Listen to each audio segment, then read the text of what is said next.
Coming up on Global Business, direct foreign investment into China declined in the first 7 months of this year, but FDI into high-tech industries surged.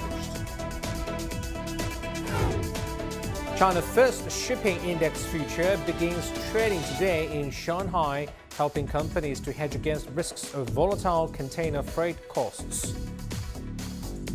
And we look at U.S. semiconductor industry, which is enveloped in the U.S.-China trade war after going through the pandemic and very volatile demand changes. Welcome to Global Business here on CGTN. I'm Zheng Feng in Beijing. Foreign direct investment, or FDI, in the Chinese mainland saw a decrease in the first 7 months of this year. Data shows that in actual use terms, FDI was down 4% year-on-year to 766 billion yuan, or about 106 billion US dollars in the January to July period. However, high-tech manufacturing saw an increase in FDI of 25.3% from a year ago during the same period. Meanwhile, over 28,000 foreign invested companies were established, increasing 34% on a yearly basis. China's first shipping index future, the container freight index futures, were listed for trading today in Shanghai. The futures reflect freight rates for containers shipped from Shanghai to European ports with the aim of helping firms hedge against fluctuation risks in container freight prices. And the shipping index futures offer a total of 5 contracts for global traders, which will allow traders to use the Chinese yuan for valuation and settlement. For companies that plan to use container ships to transport goods from Shanghai to Europe, they can buy the futures in advance to cover possible losses caused by rising freight rates. The list of shipping index futures is one of the fruits of China's booming shipping economy. According to China's Maritime Safety Administration, about 95% of China's imported and export goods are transported by ship. The gross value of maritime production exceeded 9 trillion yuan, or over 1.2 trillion US dollars for the first time in 2022. Since 2002, China's port container throughput has ranked first in the world. In 2022, China was home to 7 of the world's top 10 container ports, and Shanghai Port's container throughput ranked first in the world for 13 consecutive years. Now let's get more on what this container freight index futures contract means for shipping goods from China to Europe. CGTN earlier talked to Dear Law, the sales trader of Overseas Institution Department and Bank of China International Futures. Here are some of the insights. So from the history, the development of International Trade Center and International Financial Center are inseparable. Shanghai Port has ranked first in the world's container throughput for 13 consecutive years. And Shanghai is also one of the most important financial centers over the world. The containerized freight index future can combine the advantage of the both and give local and overseas industry investors a financial tool to manage operational risk, and also help China futures market to improve the level of open up. And this futures is designed at the Shanghai is the starting port, and major ports in Europe are the destinations. The price reflects the comprehensive transportation costs of containers exported from China to northwestern Europe. The underlying index, SCFIS, has been commonly used in Shanghai's spot market since its first publication in 2020. It's not only the leading indicator of trade prosperity, but also an important reference for industry participants to set up freight agreements. This index is now listed as an exchange-traded standard contract and is opening for international investors, which shows the exchange's desire to attract more international investors and its determination to improve its international recognition. It is also an important milestone in the continuous improvement of the level of opening up of China's futures markets and trade markets as a whole. China released new details Friday on the progress and development of its 3-decade manned space program. Zheng Yibi has the details. This is China's space station and also China's National Space Lab. The progress is made so far is gradually being revealed. The Chinese space station has 25 science cabinets and multiple extravehicular facility ports. They support research in space life science, biotechnology, space astronomy, and astrophysics. Each of them is a comprehensive laboratory. So far, some 110 research projects have been conducted in these fields, already providing some 100 terabytes of original data and 300 experimental samples. Scientists say these will not only help space science programs, but also benefit people on Earth. In the past 30 years, more than 4,000 achievements from the project have been used in various fields, including new energy vehicles and space breeding of wheat, some are especially important for humans.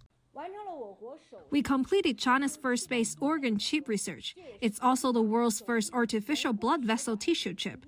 It offers effective models and means for disease prevention and drug screening for cardiovascular, skeletal, and muscular system. International cooperation is also progressing. The payloads of the first group by China and United Nations Office for Outer Space Affairs will soon be conducted, and 10 space programs between China and the European Space Agency are underway. And Chinese scientists are also busy preparing for future programs. Deep space exploration is our next goal after building a station in low Earth orbit. Our space medical experiments will also aim at building models for deep space exploration, considering low gravity effects and radiation effects in that environment. China Manned Space says they will continue to increase the efficiency and output of China National Space Lab through the joint efforts of scientists working across diverse fields. Zheng Yibing, CGTN, Beijing. Now we take a quick look at some of the headlines on Chinese economy we're tracking at this hour. The China Securities Regulatory Commission directed the stock exchanges in Shanghai, Shenzhen and Beijing to further reduce securities transaction fees from August 28th to build a dynamic and more resilient capital market. China's central bank, the PBOC, injected 96 billion yuan, or over 13 billion worth of dollars worth of 7-day reverse repos on a net basis via open market operations on Friday, which brought the weekly net injection to 757 billion yuan, the highest weekly offering since late March. Meanwhile, China has just agreed to lift the ban on beef imports from South Africa. The ban was imposed due to an increase in the number of cases of foot-and-mouth disease. Dunhuang in Gansu province sits on the legendary Silk Road, an ancient trade route linking China with the West via the Mideast. Many tourists come to visit these historical treasures and to reveal its own unique industry. Juju has still more details.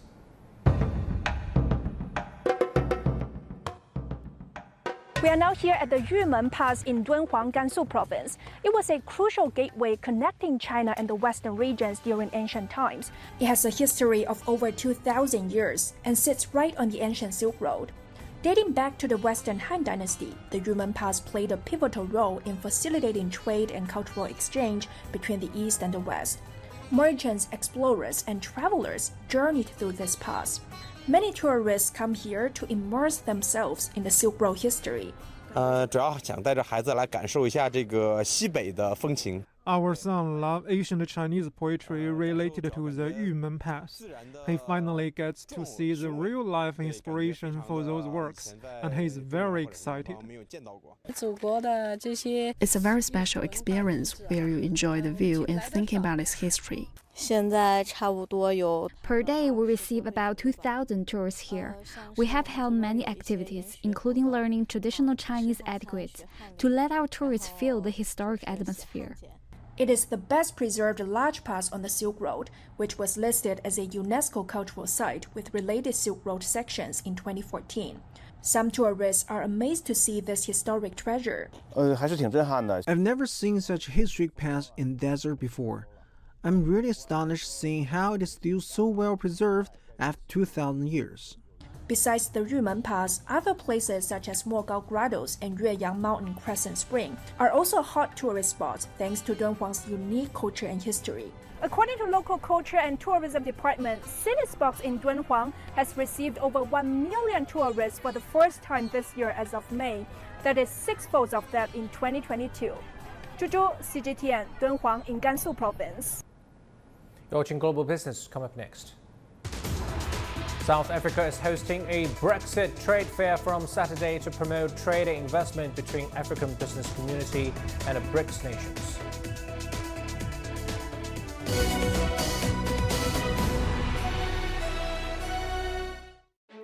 Climate change, economic uncertainty, and food insecurity. As the world faces multiple challenges, heads of state of BRICS nations and 55 African countries meet in South Africa with a common goal to promote multilateralism and sustainable development. CGTN will bring you in-depth reports and comprehensive analysis on one of the largest gatherings of developing countries. BRICS Summit 2023. Building an inclusive world.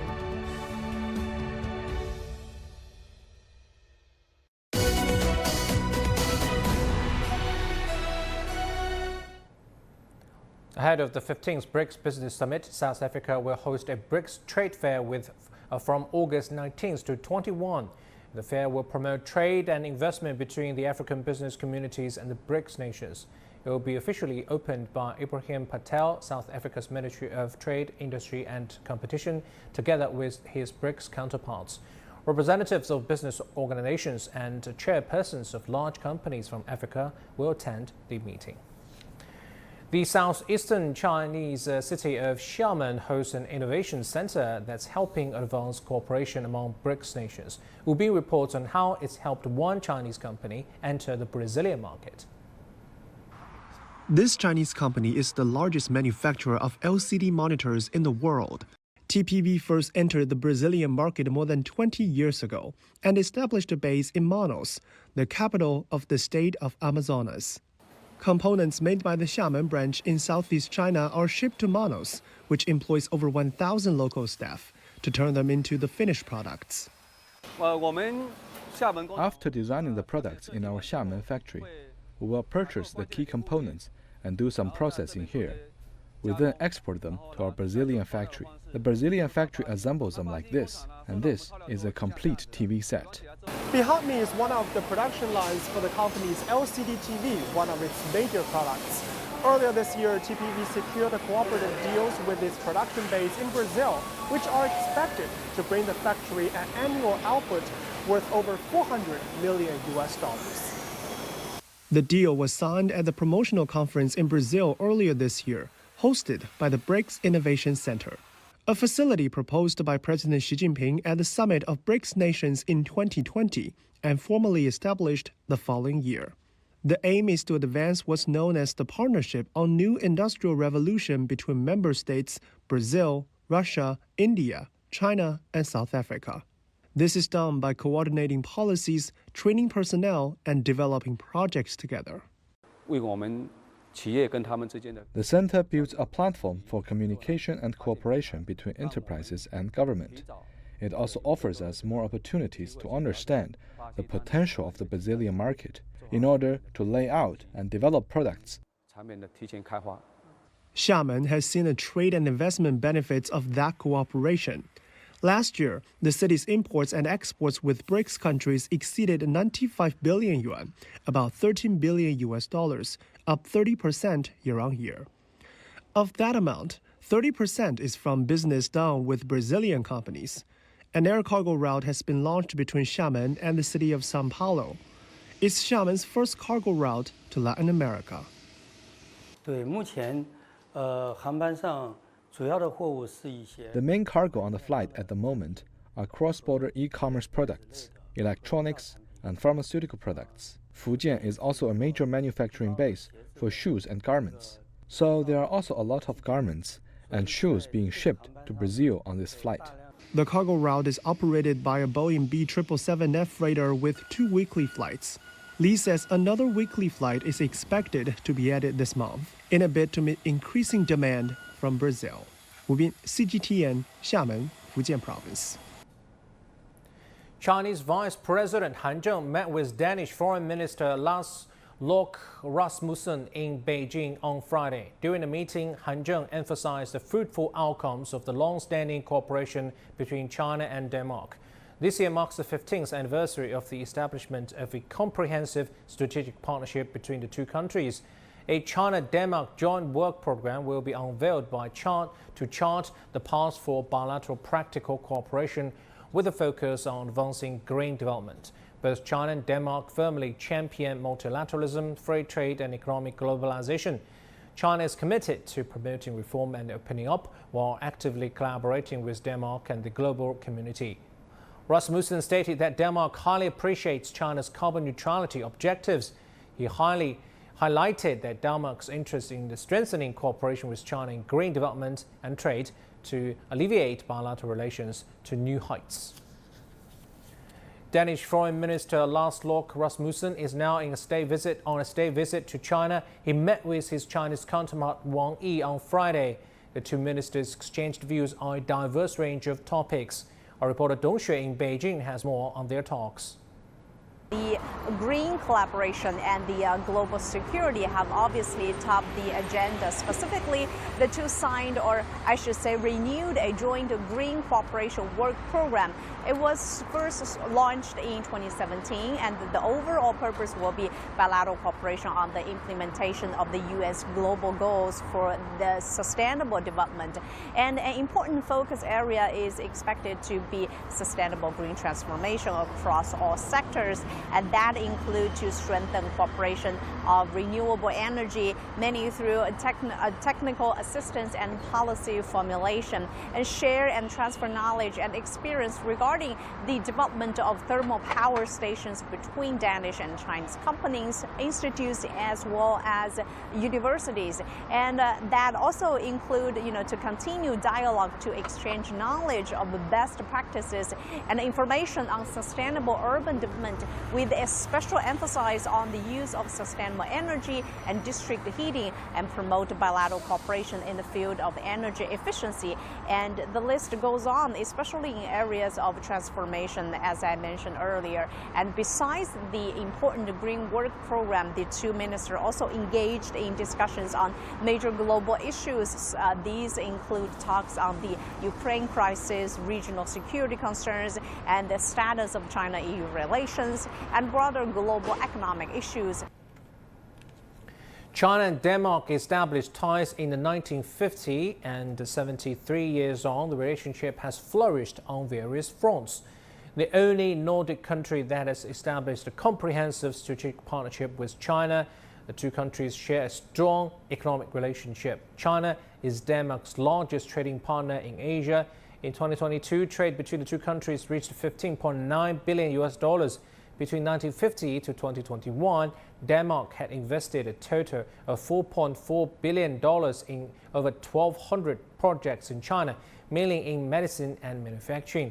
The two countries established a joint economic and trade commission mechanism in the 1980s, signing several deals in new energy, environment, and medicine. Denmark is also a world leader in renewable energy and has set a goal to achieve 100% independence from fossil fuel in its national energy mix by 2050.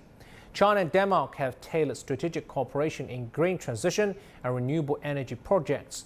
These efforts are helping China to reach its goal by 2030 and 2060.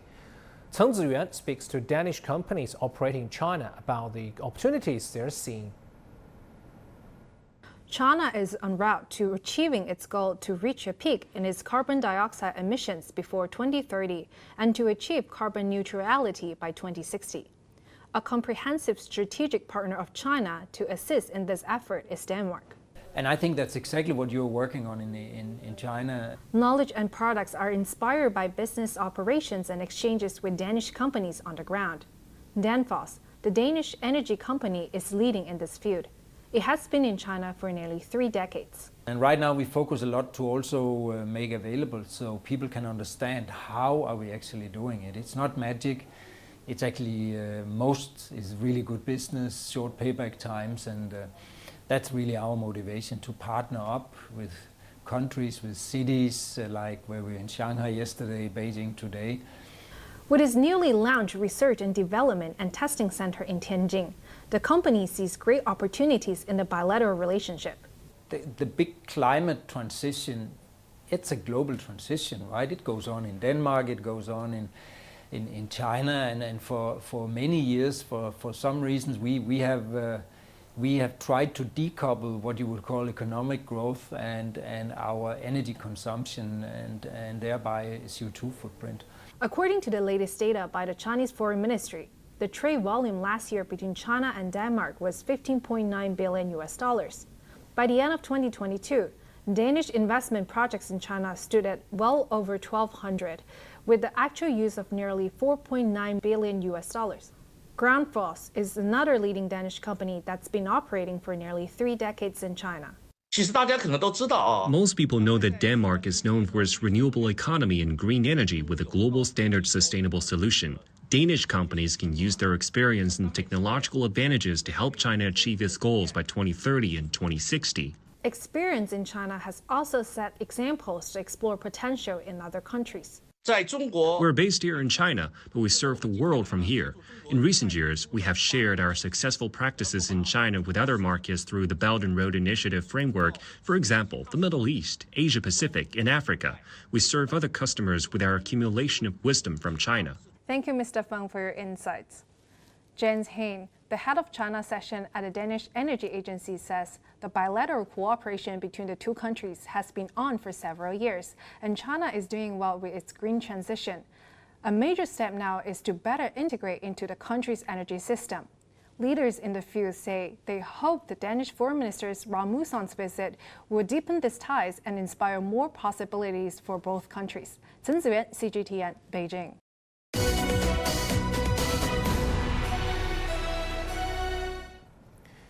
U.S. President Joe Biden will host a trilateral summit with Japanese Prime Minister Fumio Kishida and South Korean President Yoon Suk-yeol at Camp David. The meeting is expected to focus on cooperation between the U.S. and its two allies.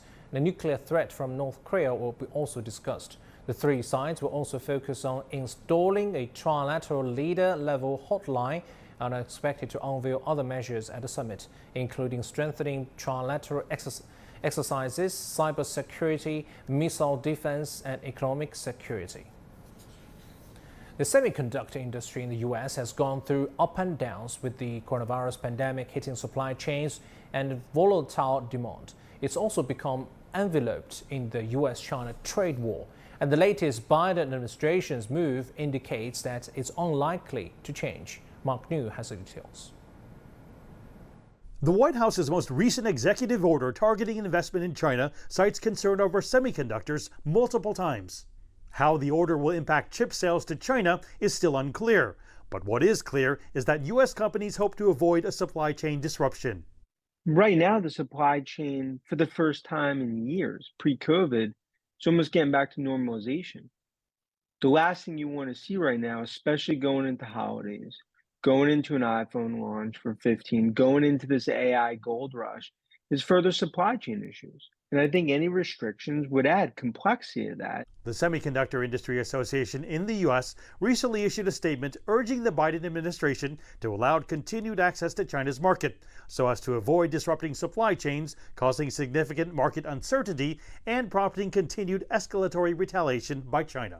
San Jose State Professor Ahmed Banafa says additional chip restrictions could have a major impact. It's going to impact companies here in the United States big time because they have manufacturing facilities in China.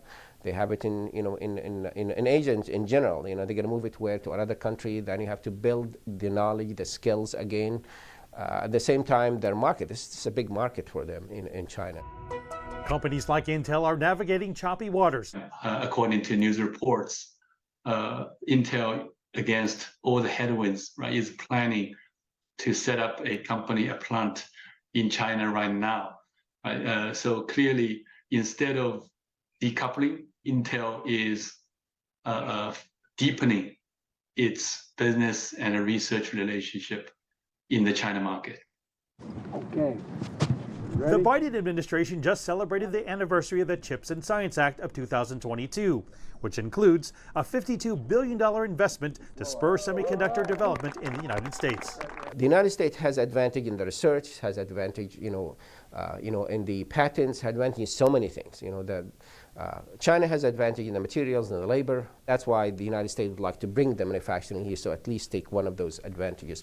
While the Biden administration has emphasized national security, some analysts say it also has a lot to do with competition, especially in the field of artificial intelligence.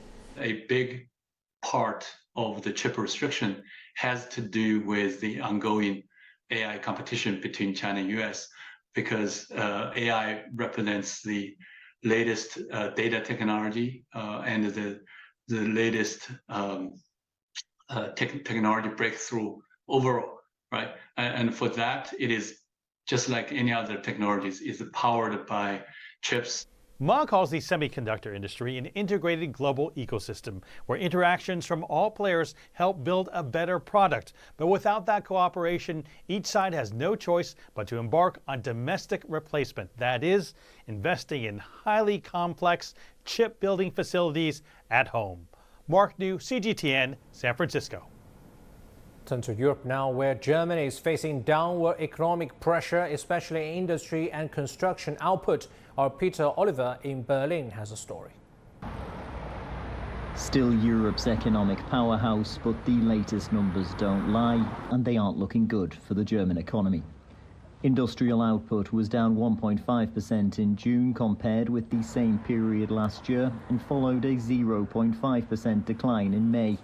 At the same time, the hugely powerful and traditionally profitable German automobile industry spooked markets with a 3.8% contraction in June, after posting growth figures in the previous month. The German construction industry was worth just short of $500 billion last year. It shrank by almost 3% in June.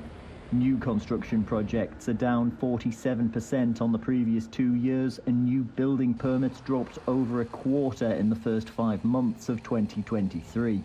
Economies are an ecosystem. What happens in one area impacts others. For civil engineer Philip Hoffman, a double whammy of factors has set in motion a potential tsunami for his groundworks company.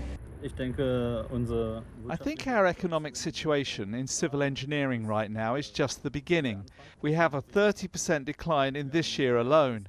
I think we're going to bottom out in the next 4 to 5 years.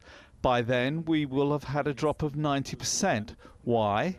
On the one hand, the corona pandemic unsettled people, and now that that's over, we have rising interest rates.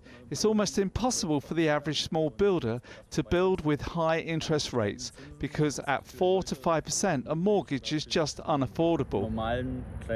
The Free Democrats, who run the finance ministry as part of the three-way ruling coalition, acknowledge the country is in an economic slump, but say that references to Germany as the sick man of Europe are unfounded. Finance Minister Christian Lindner has 50 new tax policies that he hopes will jumpstart things. However, those at the fiscal sharp end aren't sure that this is the elixir of life for the German economy. I don't see any help here, neither now nor 3 years ago, when they should have helped. Even if you change something now or help in any way, this help will come almost too late, because it takes 2 to 3 years at the earliest to take effect. By that time, we will have hit a whole new bottom. We don't feel like we'll survive until then at all. The German central bank, the Bundesbank, predicts a 0.3% total contraction in the economy over 2023. There's some good news in the pharmaceutical sector, where German companies posted 7.9% growth in June, but even that came off the back of a 13.9% drop in May. While traditionally strong industries like automobiles and construction are under the weather, pharma may be required to provide the ailing economy with a shot in the arm. Peter Oliver, CGTN, Berlin. That'll do for this edition of Global Business here on CGTN. I'm Jun Feng. Thanks for watching. Please follow Global Business on our social media platforms. Thanks.